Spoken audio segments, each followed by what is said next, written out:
Dios, ahí en el libro de San Marcos, hermanos, capítulo 12, versículo 13.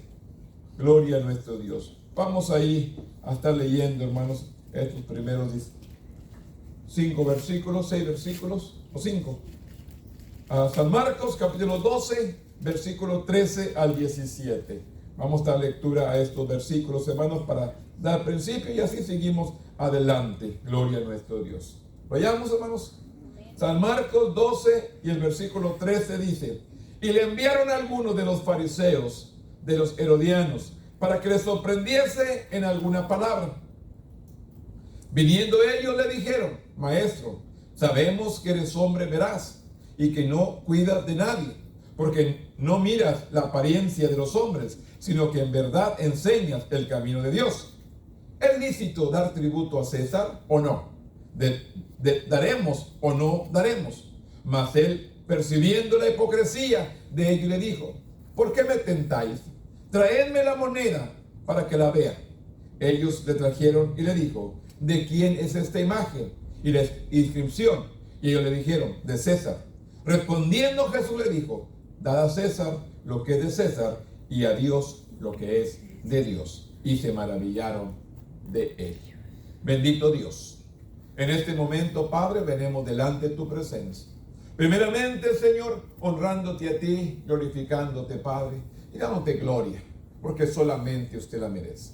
En esta hermosa tarde, Señor, hemos venido con un solo propósito, Señor: que tú seas glorificado y que tú seas exaltado. En este momento compartimos la palabra. Espíritu Santo, ven tu obrar. Espíritu Santo, ven tu hablar. Te pido, Dios, que tú seas el que hable a nuestras vidas de una manera especial. Nos ponemos en tus manos y que tu Espíritu Santo administre en el nombre poderoso de tu Hijo amado, que es Cristo Jesús, Señor nuestro. Amén. Tome asiento, hermanos. Un recordatorio, hermanos. El domingo se hablaba de la entrada triunfal a Jerusalén, cuando Jesús entra montado en un pollino. La gente le aventaba palmas, levantaba los mantos, hoja de árbol, cortaban y aventaban para que entrara Jesús a la ciudad. La gente le hablaba: Hosana, Hosana, el que viene en el nombre del Señor. La gente lo alababa. El día lunes, hermanos, dice que el siguiente día él va y pasa por la orilla de la higuera y mira la higuera verde, va y busca fruto y no lo halla. Y por tanto le dice que nunca más comerán de ella. Y entra al templo y encuentra a los campistas vendiendo, hermanos. Y Dios viene y los azota a todos, los corre de ahí y los echa afuera, porque Él viene buscando frutos. Y sin embargo lo que había ahí era un negocio. Ya tenía, en otras palabras, puedo hacer lo malo, al cabo traigo un borrego, traigo un chivo, traigo una vaca y ya se me perdonan los pecados, porque es la manera que lo usaban en el tiempo antiguo, antes de que Cristo muriera por nuestros pecados. Entonces Jesús va y revoltea las mesas y los echa afuera, y llega ahí y les habla la palabra. Y al pasar el siguiente día dice que pasaron por la higuera y vieron que la higuera estaba seca. Y entonces dijeron, que se quedaron maravillados los discípulos: la higuera que maldijiste ayer se secó. Entonces Él les dice, claramente les habla y dice: por tanto os digo, todo lo que pidiereis orando, creed que lo recibiréis y os vendrá. Dios les habla sobre la fe a los discípulos ahí. Y podemos ver, hermanos, todo esto que sucedió en ese tiempo. Pero hoy martes, hermanos, hablaremos de las cuestiones, de las preguntas, de los interrogantes que hicieron al maestro, hermanos, tratándolo de hacerlo caer en alguna palabra para poder arrestarlo.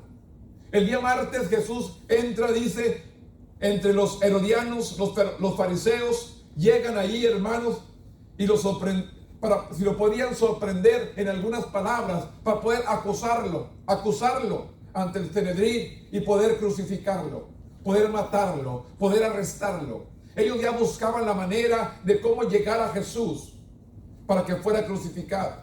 Dice, y le enviaron a algunos de los fariseos y de los herodianos. Enviaron a estos personajes, hermanos, ¿para qué? Para que les sorprendiesen alguna palabra. Pero sin embargo, Jesús conocía el corazón de ellos. Jesús conocía la mente, el corazón de ellos. ¿Qué es lo que había? Por eso les digo, Jesús o Dios mismo conoce, hermanos, el corazón de nosotros. Él conoce nuestros pensamientos. Él conoce aún la intención de nuestra vida. Él sabe cuál es nuestra intención de estar aquí en esta tarde. Porque le amamos. Porque queremos aprender de Él. Porque queremos recibir de Él. Queremos conocer más de Él. Ese es nuestro deseo, hermano. Que Él venga y nos hable. Que Él venga y nos administre. Aquí Jesús conocía el corazón de ellos. Que dice, mas Él percibiendo la hipocresía de ellos. Jesús mismo percibía la hipocresía de los fariseos y los herodianos que habían venido para tentar a Jesús. Viniendo ellos, le dijo, maestro, sabemos que eres hombre veraz. Le reconocieron, sabemos que eres un hombre veraz y que no te cuida de nadie. No tienes miedo de nada, porque no miras tú la apariencia del hombre, sino con verdad enseñas el camino de Dios. Lo vinieron y lo alabaron, lo exaltaron, para poder llegar y hacer la pregunta, la interrogante, para saber, hermanos, y tratar de hacer claudicar al maestro de una manera. Pero ¿cuándo iban a poder más que el Hijo de Dios? ¿Cuándo iban a poder más que Jesús? Él conociendo sus corazones, Él conociendo sus mentes, luego vio la hipocresía que había en ellos.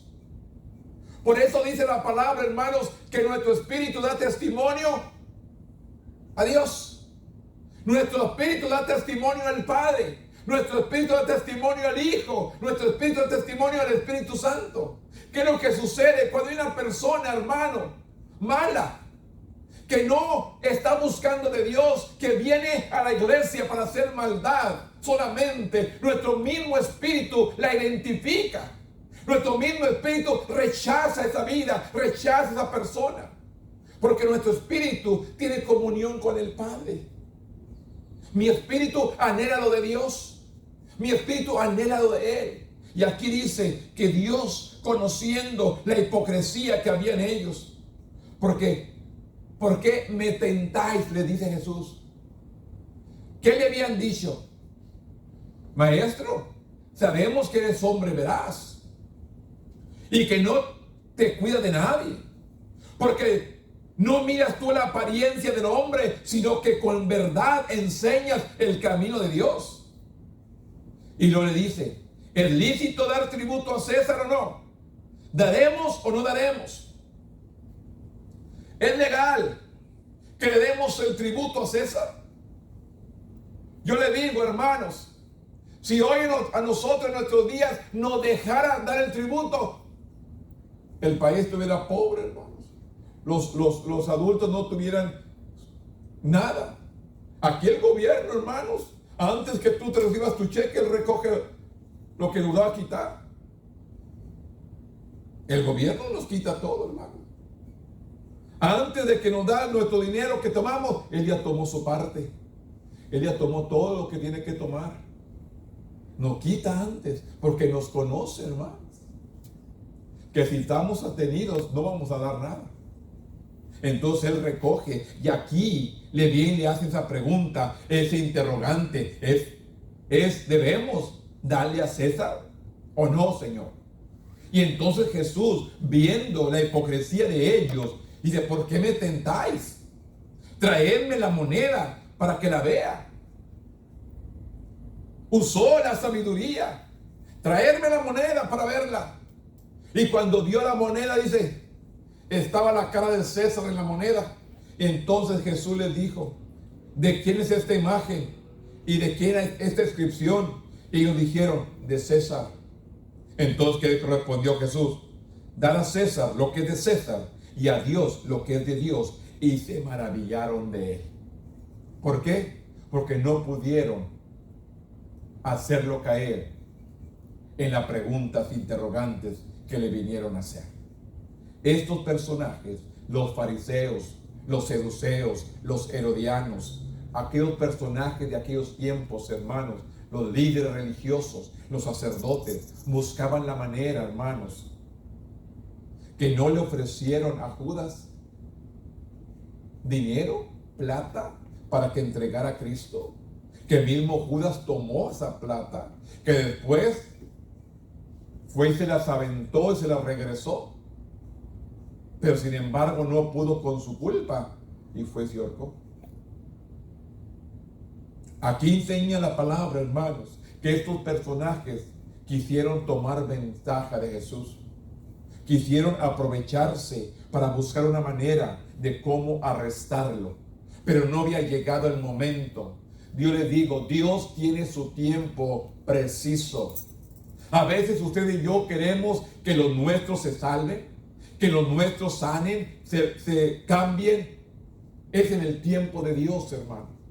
No es en nuestro tiempo. Aquí estos personajes fariseos, herodianos, seduceos, buscaban una manera cómo arrestarle en ese momento, pero no era el tiempo preciso. Tenía que cumplirse algunos otros acontecimientos para poder que Jesús fuera arrestado. Y esta es la cuestión del tributo. Es legal. Es legal, como diciendo, dale a César tributo. Entonces Jesús le dijo, dale a César lo que es de César y a Dios lo que es de Dios. Y así debemos trabajar usted y yo. Dale a Dios lo que es de Dios y a César lo que es de César. Al gobierno, como le digo, no se espera. Él no lo recoge antes de que nos den el cheque. Él lo recoge antes lo suyo. Pero sin embargo, a Dios, hermanos, yo les digo, hermanos, el billete más cristiano, hermano, más salvo de todo, o de ungido, es el del dólar. Los billetes de a 100, de 50, de 20, esos no están ungidos, hermano, no llegan a la iglesia. Así me decía un hermano, esos no llegan. Pero aquí dice la palabra, hermanos, que se maravillaron de la sabiduría de Jesús. Se maravillaron de la sabiduría de Jesús. Y luego vienen, hermanos, dice que volvieron. Aquí llegaron primero los fariseos y los herodianos, y después vinieron los seduceos. Ahí en el versículo 18 dice, y entonces después que hicieron esta tentación, esta pregunta para tentar al maestro, regresan ahora, ya no son los fariseos ni los herodianos, ahora son los seduceos. Dicen que no hay resurrección. Y le preguntaron diciendo, porque los seduceos no creían en la resurrección. Maestro Moisés nos escribió en la ley. Moisés nos escribió en la ley, dijo, que si el hermano de alguno muriere y dejare esposa, pero no dejare hijos, que su hermano se case con ella y levante descendencia a su hermano. Hubo 7 hermanos. El primero tomó esposa y murió sin dejar descendencia. El segundo se casó con ella y murió, y tampoco dejó descendencia. El tercero de la misma manera. Y así los 7 no dejaron descendencia. Después de todo, murió también la mujer. En la resurrección, pues, cuando resucite, ¿de cuál de ellos será ella mujer? Ya que los siete la tuvieron por mujer.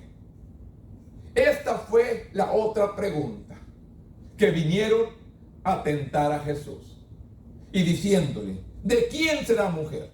Entonces Jesús respondió, les dijo, no erréis. Por esto, ¿por qué ignoráis las escrituras y el poder de Dios? Siendo los seduceos, siendo los estudiadores, siendo los maestros, siendo los líderes religiosos de ese tiempo, les dice, no erréis por esto, porque ignoráis la escritura y el poder de Dios. Y a veces, hermano, es lo que le sucede al pueblo. No entiende y no puede comprender la escritura y mucho menos el poder de Dios. Cuando experimentamos esa presencia del poder del Espíritu Santo en nuestras vidas, mucha gente no entiende Mucha gente no comprende cuando viene la presencia de Dios a tomar nuestras vidas, a llenarnos de su amor, a llenarnos de su misericordia, a llenarnos de su presencia. A eso mismo le dijo a los saduceos: no erréis, ¿por qué ignoráis la escritura y el poder de Dios? No conocen la palabra, no han experimentado o no han conocido el poder de Dios. Porque cuando resucitéis de los muertos, dice, ni se casarán, ni se darán en casamiento, sino que serán como los ángeles que están en los cielos. Esa es la pregunta que vinieron los saduceos, porque eran hombres que no creían en la resurrección. Y le dijo: cuando resuciten, ¿de quién va a ser marido? ¿De quién va a ser el marido de esta mujer? Entonces Jesús les dice: ignoráis la palabra, ignoráis el poder de Dios, ignoráis la escritura.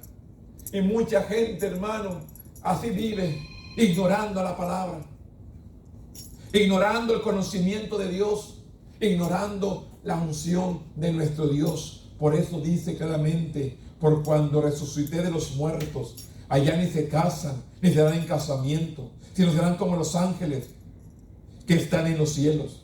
Pero respecto, dice, que los muertos resucitan, ¿no habéis leído en el libro de Moisés como le habló Dios a la zarza diciendo: yo soy el Dios de Abraham, el Dios de Isaac, el Dios de Jacob? Dios no es Dios de muertos, sino Dios de vivos. Así que vosotros, muchos, erráis. Porque le digo una cosa, hermano. Yo le digo una cosa. Cuando nace un niño, hermano, ¿qué es lo que se pone toda la gente? Feliz.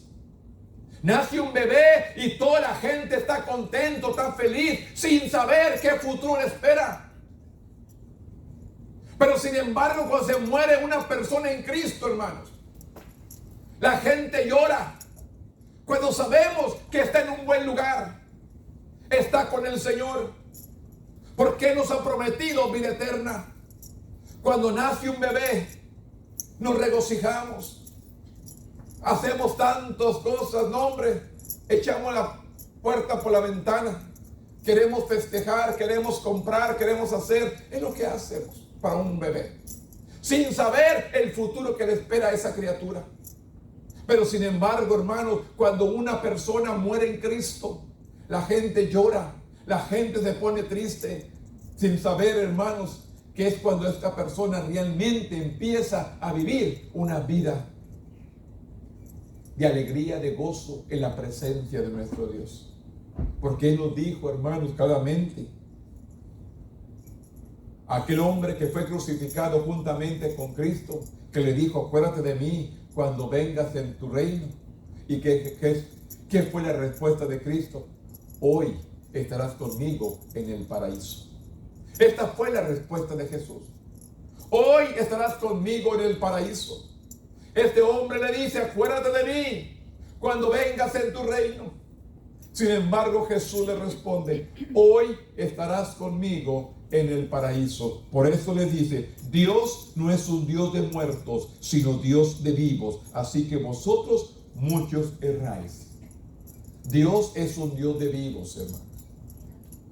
Porque Jesús nos enseñó el camino. Él murió y resucitó y está sentado a la diestra de Dios Padre. Así nosotros, hermanos, este cuerpo vuelve a la tierra, pero nuestra alma, nuestro espíritu vuelve a Dios que lo dio.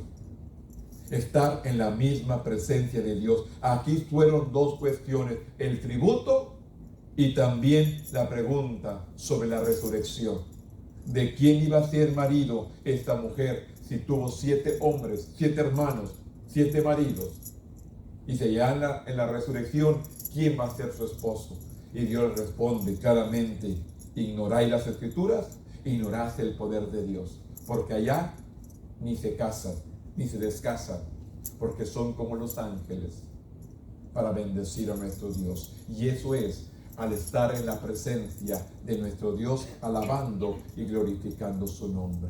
Esa es la bendición, hermanos, que tenemos, de que un día vamos a estar delante de su presencia. Aquí sus personajes trataron de interrogar, trataron de hacer preguntas capciosas para tratar de impedir de que Jesús cumpliera el propósito por el cual él había sido llamado.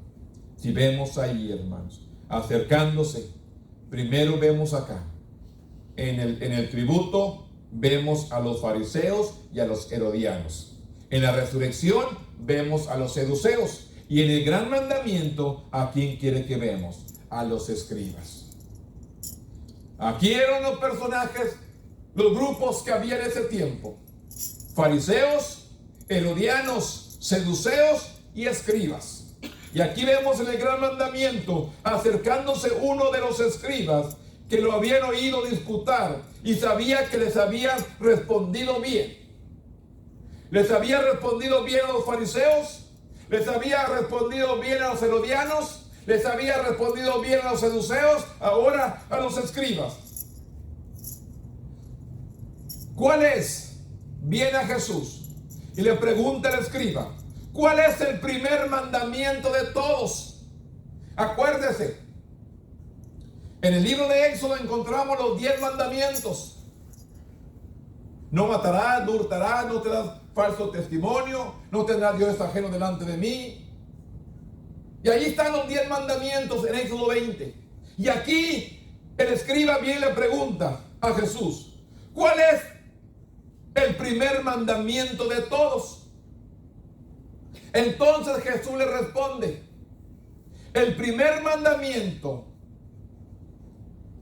de todo es: oye Israel, el Señor nuestro Dios, el Señor uno es. Y le dice: y amarás al Señor tu Dios con todo tu corazón, con toda tu alma, con toda tu mente y con todas tus fuerzas. Este es el principal mandamiento.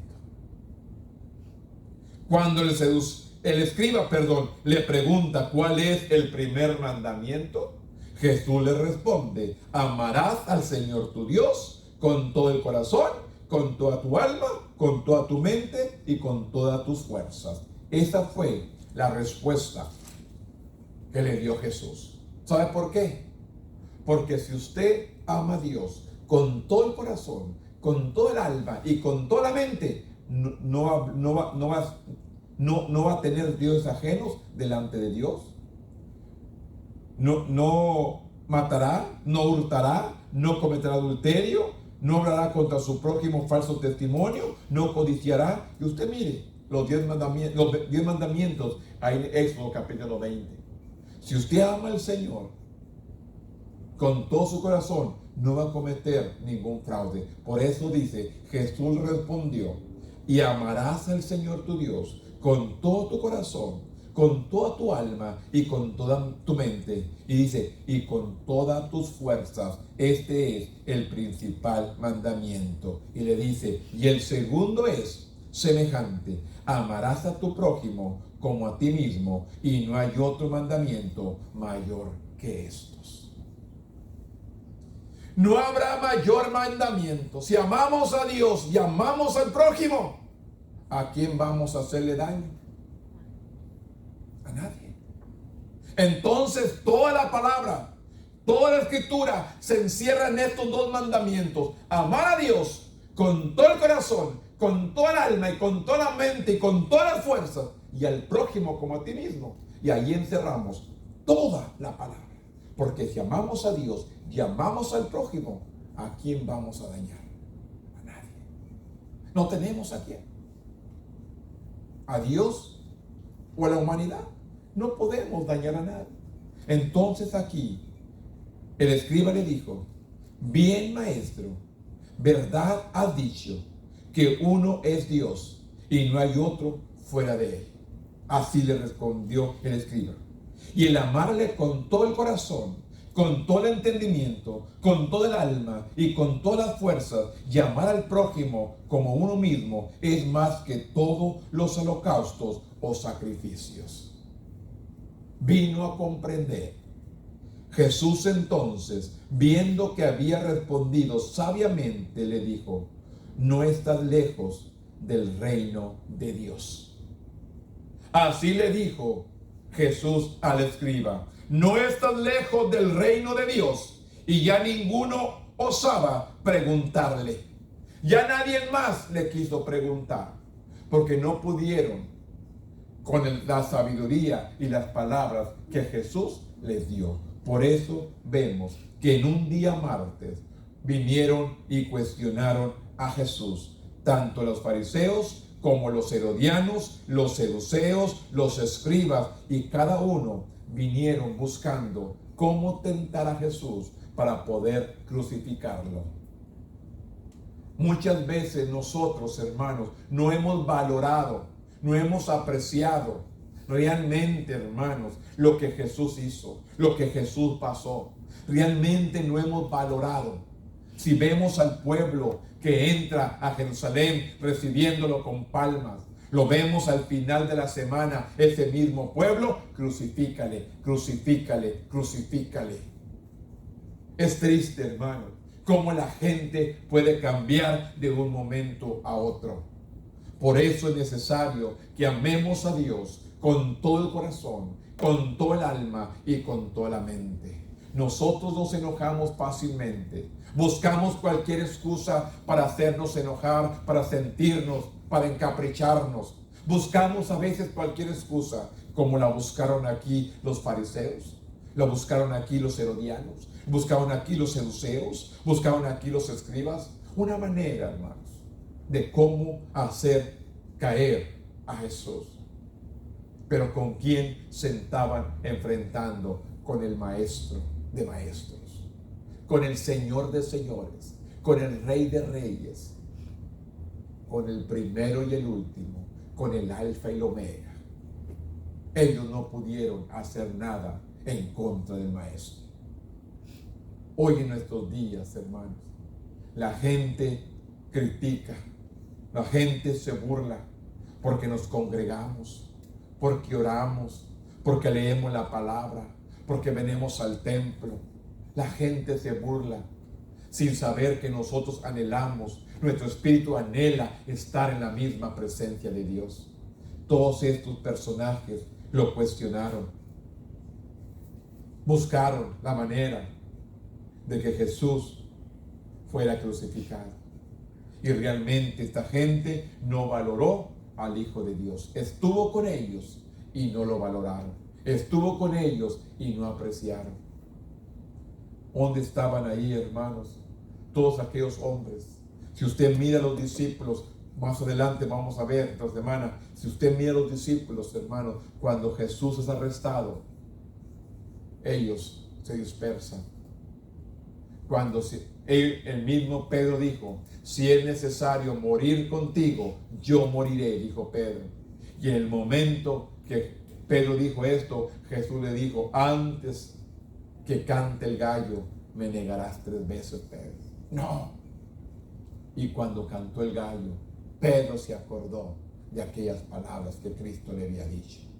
Pues le digo, Jesús, el Hijo de Dios, pagó un precio, caminó un camino, enfrentó gente, hermanos, enfrentó a estos líderes, hermanos, que buscaban cómo crucificarlo. Hoy en nuestros días, hermanos, cuánta gente, viendo el tiempo que estamos viviendo, viendo la situación que estamos viviendo, ni aún así buscan a Dios. Este día me visitaba un pastor en el trabajo, hermano, que me dice, siervo de Dios. Me dijo así, siervo de Dios, ¿cómo va la obra? Y me sacó a mí de balance, porque pues yo soy un empleado del Estado, no estoy en un templo. Y él se para ahí y me dice, un señor ya mayor, algunos 75 años, 80 más o menos, pastor, y me dice, siervo de Dios, ¿cómo va la obra? Nosotros hemos estado batallando para que se levante la obra. Dice que no quiere la gente regresar, me dijo así. ¿Cómo le está yendo a usted? Estamos en el mismo proceso. Pero me quise preguntar, ¿quién le dijo que era pastor? Ay, Dios, yo no. Cuando te reconoces y luego uno piensa, Dios es tan grande, hermano. Dios es tan soberano. No sabemos ni quién está en nuestro alrededor, hermanos. Pues les digo, cuán importante es nuestro testimonio, cuán importante es nuestra vida, lo que Dios ha hecho en nuestro corazón, cómo Él nos ha salvado, cómo Él nos ha perdonado. Somos un testimonio vivo. ¿Estamos reflejando o estamos actuando como los fariseos? ¿Estamos actuando como los herodianos? ¿Estamos actuando como los escribas o como los saduceos? Yo me he enfrentado, hermano, gente me habla, me invita para una parte y ¿sabe para qué? Para hacerme preguntas que ya sabe su respuesta, pero a ver qué le voy a contestar yo. Me preguntan cosas que ya saben, porque yo siempre les digo, yo la palabra, yo no la discuto con nadie. Si tú quieres palabra, yo te doy palabra de vida, pero si vas a pelear, vas a discutir con la palabra, yo no peleo la palabra. Si tú la recibas con amor, yo te la doy, y yo también la recibo con amor. Si tú me la das, yo la recibo con amor la palabra, pero no la voy a discutir y no la voy a pelear.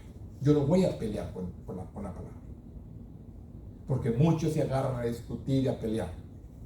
Yo le digo, Señor, dame sabiduría, dame entendimiento, que yo pueda entender esta palabra, conforme la necesidad de cada uno. Aquellos que yo les voy a ministrar, aquellos que yo les voy a hablar, dame palabra para que ellos, capacítame para que ellos me entiendan lo que yo puedo entender de ti. Y aquí puedo ver, en estas cuestiones que le dijeron a Jesús, que aún la gente hoy en estos días siguen cuestionando la palabra. Siguen cuestionando al Maestro, siguen cuestionando a Jesús, cuando sabemos que Él es nuestro Salvador, nuestro sanador, nuestro bendecidor y nuestro todo. Tengo, hermanos, casi 40 años caminando con Dios, hermanos. Ya casi le llego 40 años caminando con Dios, hermanos. Conociendo esta palabra, conociendo a Dios. Y yo le digo, nunca me ha fallado, nunca me ha dejado solo, nunca me ha dejado tirado. Él siempre me ha levantado, Él siempre me ha socorrido y Él siempre me ha sanado, me ha restaurado, ha hecho cosas grandes. Pues le digo, yo le estoy hablando de Dios, como le dijo, el Dios de Abraham, el Dios de Isaac, el Dios de Jacob, el Dios de Israel. ¿No entiende? No es rey por esto. ¿Por qué ignoráis la escritura, el poder de Dios? ¿Qué fue los que escribió? ¿No vieron la zarza donde con quien hablaba? Yo soy un Dios de vivos y no de muertos. Este es el Dios, hermanos, que yo quiero que usted conozca, y que Él pagó un precio, y que esta semana recordaremos algunos más eventos que sucedieron. Pero tenemos que entender que no tenemos que cuestionarlo. Vamos a bendecirlo y vamos a darle gracias, porque Él es un Dios soberano. Él es un Dios santo y Él sabe todas las cosas mejor que nadie. Solamente usted y yo vamos a servirle, vamos a amarle y vamos a seguir adelante. Póngase de pie conmigo en esta tarde. Bendito Dios. En este momento, Padre, yo vengo delante de tu presencia. Yo vengo reconociendo tu gloria, tu poder y tu autoridad, Señor, que tú eres un Dios fiel. Estos acontecimientos desde la entrada triunfal, que entraste en Jerusalén, el lunes, Señor, que vienes, maldices la higuera, vólcalas, limpias el templo, Señor. Y después vienen los fariseos, herodianos, escribas, saduceos a cuestionarte, a interrogarte, para hacerte tentar y hacerte caer. Pero sin embargo, tú eres el Dios que todo lo sabe. Tú pudiste ver la hipocresía, la mentira, el engaño en sus corazones, así como lo miras en nosotros también, Padre. Sabemos, Señor, que usted nos está viendo, nuestro interior, nuestro pensamiento, lo que estamos pensando en este momento, el deseo del corazón. Usted conoce, Señor, a cada uno de nosotros, y también conoce a aquellos que me escuchan en su hogar más tarde. Yo te pido, Dios, que nos des el entendimiento, la sabiduría para proseguir, Señor, en este camino. Que caminemos, Señor, delante de ti, buscándote a ti, Señor, como el Todopoderoso, como el Dios de Abraham, de Isaac y de Jacob. Que corramos la carrera, que sigamos adelante, proclamando este evangelio, hablándole a las almas, intercediendo por los nuestros, pero también esperando el tiempo preciso, el momento propicio, Señor, para cuando llegue la bendición, para cuando venga la salvación de los nuestros, para cuando venga el milagro, la bendición, Padre, que tú has enviado a tu pueblo en este momento, Señor. Solamente te doy gracias. Y ayúdanos, Dios, a amarte cada día. Como dice tu palabra, amarás al Señor tu Dios con todo tu corazón, con toda tu alma, con todas tus fuerzas, con todo amarte a ti. Y amemos al prójimo como a ti mismo. Y que podamos bendecirte, Señor, toda nuestra vida. Y podamos declarar tus grandezas en el nombre poderoso de Cristo Jesús, Señor nuestro. Amén. Grande nuestro Dios.